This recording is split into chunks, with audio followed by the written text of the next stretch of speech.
अब तो यादें रफ्तगा की भी न कुछ हिम्मत रही। अब तो यादें रफ्तगा की भी न कुछ हिम्मत रही। यारों ने कितनी दूर बसाई हैं बस्तियां।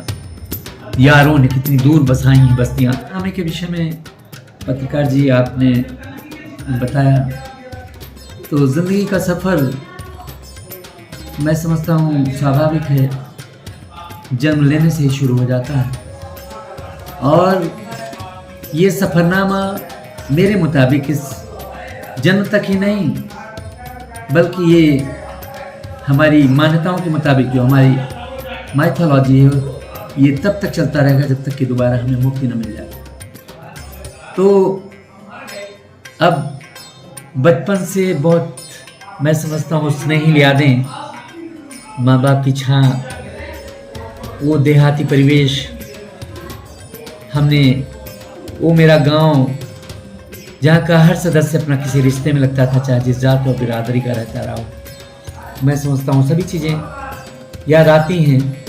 चाहे पेड़ हो, चाहे पौधे हों, पशु हों, पक्षी, भैंस, गाय, सब किसी न किसी रिश्ते से अपना बंधे थे। यानी उस वक्त इमोशंस हमारे बहुत, भावनाएं बहुत प्रभावित करती हैं।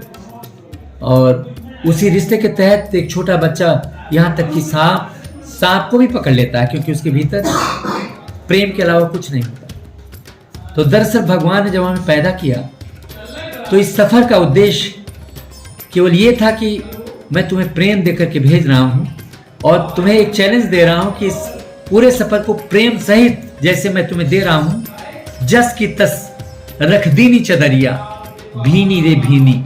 एक कबीर दास की आपने मैं समझता हूँ एक बहुत बड़ी एक कविता सुनी होगी। कविता क्या है मैं समझता हूँ उनका ये भजन क्या है, इस पे एक योग की तमाम बड़ी बातें छिपी हुई हैं।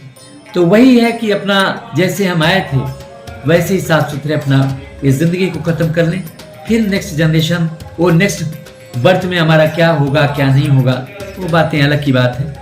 तो अब मैं याद करता हूँ उन चीज़ों को, बहुत सी चीज़ें हैं तो याद आती हैं कुछ इस तरह। एक शेर में किसी शायर ने कहा था कि वो सब चीज़ें याद आती हैं बहुत सलीके के साथ, लेकिन वो इतनी दूर हो गई कि मेरी यादें भी अगर इतनी तेज़ दौड़ें तो वहाँ तक शायद न पहुँच पाएंगी, इतनी खूबसूरत चीज़ें नहीं पहुँच पाएंगी।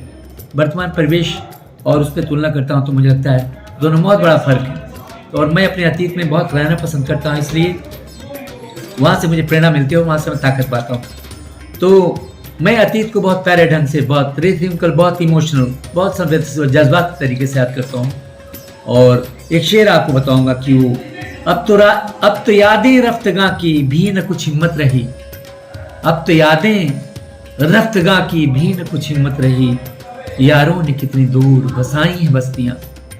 यारों ने कितनी दूर बसाई हैं बस्तियां, यानी इतनी दूर चली गई वो यादें हमारी, या साथी संगति की अपना जो है वो मेरी याद की रफ्तार, कितनी बड़ी याद की रफ्तार होती है कि अभी अमेरिका आप चले जाओगे, मैं क्या याद करोगे, तो वहां तक मैं अगर याद भी करूं तो मैं वहां तक नहीं पहुंच पाऊंगा। और मैं शिकायत करता हूं अपनी उन तमाम स्मृतियां, दोस्तों से, वो यादें अतीत से, कि तुम इतना मेरी स्पीड से मैं तुम्हें याद करता हूं, तुम वहां तक मुझे नहीं, मैं तुम तक नहीं पहुंच पा रहा हूं। तो ये स्थिति है यादों की, और मेरे सफरनामे की बहुत बातें हैं। हमारे YouTube channel the Bundelkhand post को सब्सक्राइब करें।